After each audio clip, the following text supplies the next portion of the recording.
Assalamualaikum warahmatullahi wabarakatuh. Semoga Allah memberkahi penulis buku, guru, ustadz, serta keluarga, tim kajian serta kaum muslimin. Amin ya rabbal alamin. Amin ya rabbal alamin. Makasih atas doanya dan juga doa penanya pertama tadi. Dan semoga Allah merahmati seluruh ulama-ulama kita. Izin bertanya, Ustadz, saya sudah menikah 1 tahun lebih, namun belum dikaruniai anak. Kadang saya mikir, apakah niat saya punya anak, apakah sudah lurus karena Allah? Dan akhirnya saya coba benahi hati agar saya ridho dengan semua takdir Allah.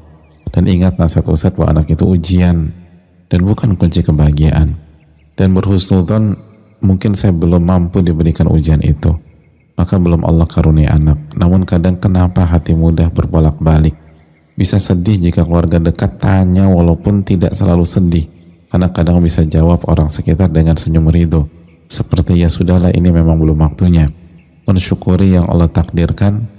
Mohon nasihatnya Ustadz agar tidak mudah terbolak-balik hati dan terus selalu ridho, dan tolong doanya Ustadz agar para pejuang garis 2 diberikan kesabaran yang indah sehingga dikaruniai anak yang solehah di waktu yang tepat. Jazakallahu khairan, barakallahu fiikum Ustadz. Ya hadirin Allah muliakan, yang pertama sekali lagi kembali ke materi kita itu dulu deh. Kita harus kedepankan apa yang dicintai oleh Allah dibanding apa yang dicintai oleh diri kita dan apa yang diinginkan oleh diri kita.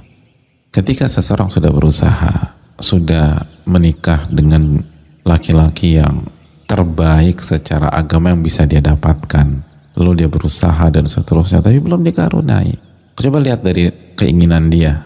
Oh, aku pengen punya anak. Oke, kita lihat apa yang Allah ridhoi. Oh, belum dikasih anak. Maka kita harus menomorsatukan apa yang Allah ridhoi dan Allah cintai dibanding cinta kita. Itu yang membuat hidup kita berkah. Ketika kita mungkin lose control sehingga yang kita inginkan mendominasi, disitulah saatnya kita sakit hati, gitu, nyesek kan. Ketika mendominasi adalah keinginan kita punya anak, lalu negatif, garis satu. Itu yang membuat kita tuh lemas, terus ditanya gitu loh. Jadi pertama adalah bagaimana kita harus menomorsatukan yang dicintai oleh Allah, yang Allah lihat yang terbaik. Nah, ketika kita udah berusaha tapi belum dikasih, maka itu yang terbaik, itu yang Allah cintai. Dan kata Nabi SAW, faman radiya falahu ridho, barang siapa yang ridho terhadap takdir Allah, Allah akan kasih keridhoan, dia akan dapat ridho Allah. Jadi Allah tuh mencintai kalau kita ridho terhadap apa yang terjadi. Allah cinta tuh. Maka kita daripada ngotot yang kita inginkan, lebih baik kita fokus ridho terhadap apa yang terjadi. Nanti Allah ridho sama kita, Allah cinta sama kita. Kalau Allah cinta sama kita, semua dimudahkan. Itu poin. Salah satu guru saya, hafizahullah ta'ala, bercerita bahwa ada pasangan suami istri datang ke seorang ulama karena mereka udah bertahun-tahun gak punya anak. Akhirnya ulama ini memberikan nasihat, tetap berusaha, tapi jangan ngotot dan menomorsatukan apa yang kita inginkan. Berusahalah, tapi tetap dengan mental dan spirit yang terbaik itu pilihan dari Allah. Dan kalau Allah nggak kasih, maka itu yang terbaik. Kalau Allah kasih, itu pun yang terbaik. Karena kita nggak pernah tahu mana yang terbaik. Emangnya bisa dipastikan kalau kita punya anak itu, anaknya pasti jadi anak yang soleh atau soleha? Belum tentu kan. Kita ingat kisah Nabi Musa dan Nabi Khadir yang kita baca setiap pekan, setiap Jumat. Diingatkan itu oleh ulama.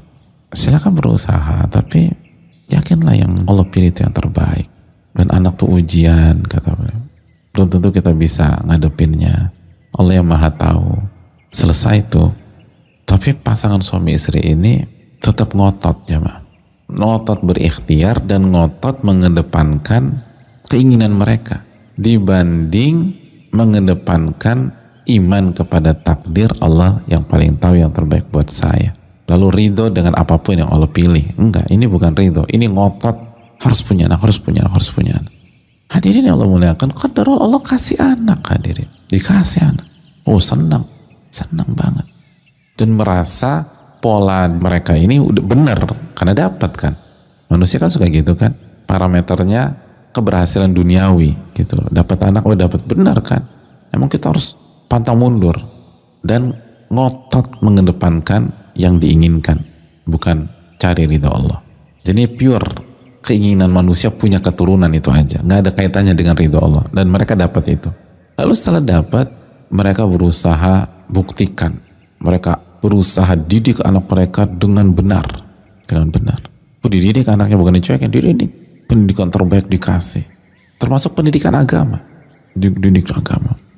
Hadirin, begitu anaknya dewasa, durhaka anaknya, durhaka sampai pada titik bukan hanya mencaci maki orang tua, mukul orang tua, naudzubillah, mukul. Hadirin, itu orang tua mana yang nggak sakit hati? Hadirin, dipukul sama anaknya. Jadi durhaka sampai tingkat itu, bukan durhaka kabur dari rumah lagi. Durhaka kan bertingkat-tingkat, bukan diem aja ngeyel gitu. Ini mukul, naudzubillah, naudzubillah. Dan yang semakin membuat orang tuanya terpukul, secara teknis mereka sudah kasih yang terbaik, dididik, diajarkan agama. Akhirnya sampai satu titik mereka sadar bahwa betul memang secara teknis mereka sudah berikan yang terbaik secara teknis, tapi secara hati ini semua dimulai dari mengedepankan ambisi pribadi, nafsu pribadi tentang anak dibanding cinta Allah Subhanahu wa ta'ala. Akhirnya pasangan ini datang ke ulama yang sama dan mengatakan, benar apa yang engkau dan antum sampaikan. Kita baru ngerti, benar. Ya Allah, selama puluhan tahun, mungkin anakku udah 20-an tahun waktu itu, atau mau masuk usia 20-an, kita tuh terbuai dengan ini. Benar ternyata. Ini dikatain Ibnu Qayyim, ini nggak main, ini sunnatullah jamaah, sunnatullah, ini pola Allah dari dulu. Coba kita buka lagi Al-Fat ayat 23, sunnatullah allati qad khalat min qablu, ini pattern, pola yang telah berlaku semenjak dulu. Walan tajida li sunnatillahi tabdila, dan engkau tidak akan mendapatkan sunnah Allah itu berubah.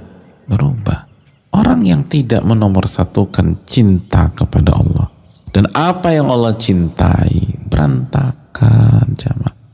Walaupun secara teknis mungkin bagus, mungkin benar, tapi motif tuh nggak bisa bohong.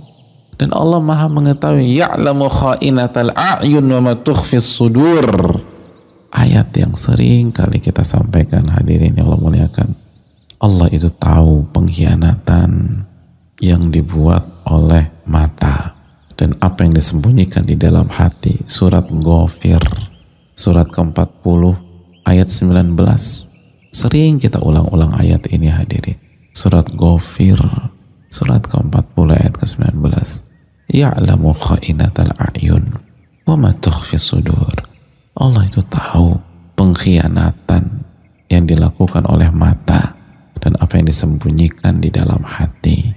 Teknis boleh bagus, teknis boleh perfect, tapi ketika hati kita menomorduakan Allah, hati kita menomorduakan yang dicintai oleh Allah, dan menomorsatukan apa yang kita inginkan, apa yang kita mau, nafsu kita, Allah tahu.